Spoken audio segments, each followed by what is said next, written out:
पहले क्या होता था कि एक प्राइवेट स्कूल का बच्चा एक सरकारी स्कूल का बच्चा आपस में मिलते थे तो सरकारी स्कूल के बच्चे में एक हीन भावना होती थी। वो जिस स्कूल में जाता था टेंट वाला स्कूल होता था, टिन वाला स्कूल होता था। प्राइवेट स्कूल में जो बच्चा जाता था उसकी शानदार बिल्डिंग होती थी, शानदार एजुकेशन होती थी, शानदार नतीजे आते थे। तो एक सरकारी स्कूल के बच्चे में हीन भावना होती थी। अब वो खत्म हो गई है। अब मैं सरकारी स्कूल के बच्चों से इंटरैक्ट करता हूं, क्या शानदार फर्राटे की अंग्रेजी में कई सारे बच्चे बात करते हैं। नीट में क्लियर कर रहे हैं, नीट के मेडिकल में जा रहे हैं, आईआईटी में जा रहे हैं, इंजीनियर बन रहे हैं। अलग अलग स्ट्रीम्स के अंदर अब हमारे सरकारी स्कूलों के बच्चे जा रहे हैं। अब मैं कह सकता हूं कि सरकारी स्कूल का बच्चा भी फक्र से कॉलर ऊंची करके कह सकता है कि मुझे गर्व है कि मैं सरकारी स्कूल में पढ़ता हूं, दिल्ली के सरकारी स्कूल में पढ़ता हूं।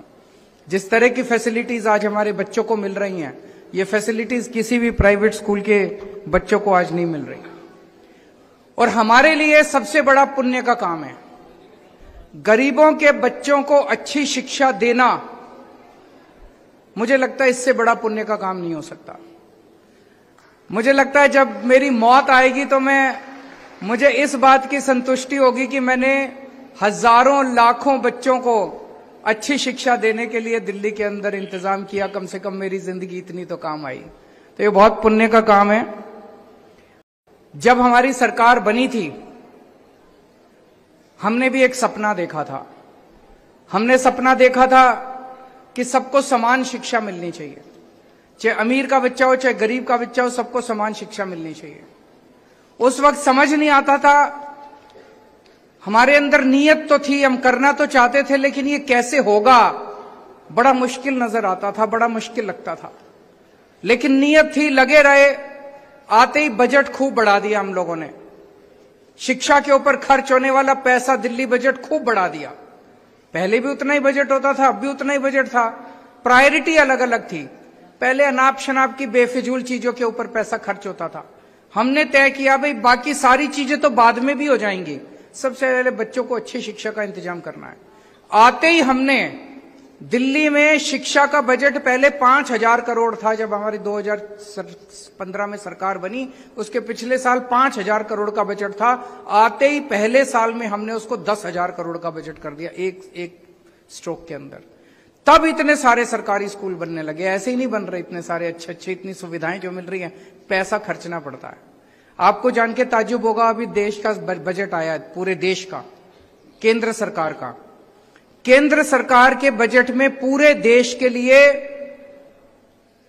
शिक्षा और स्वास्थ्य के लिए, स्कूलों और अस्पतालों के लिए मात्र 4% बजट है पूरे देश का। और दिल्ली में हम दिल्ली के बजट का 40% हिस्सा शिक्षा और स्वास्थ्य के ऊपर, स्कूल और अस्पताल के ऊपर खर्च करते हैं।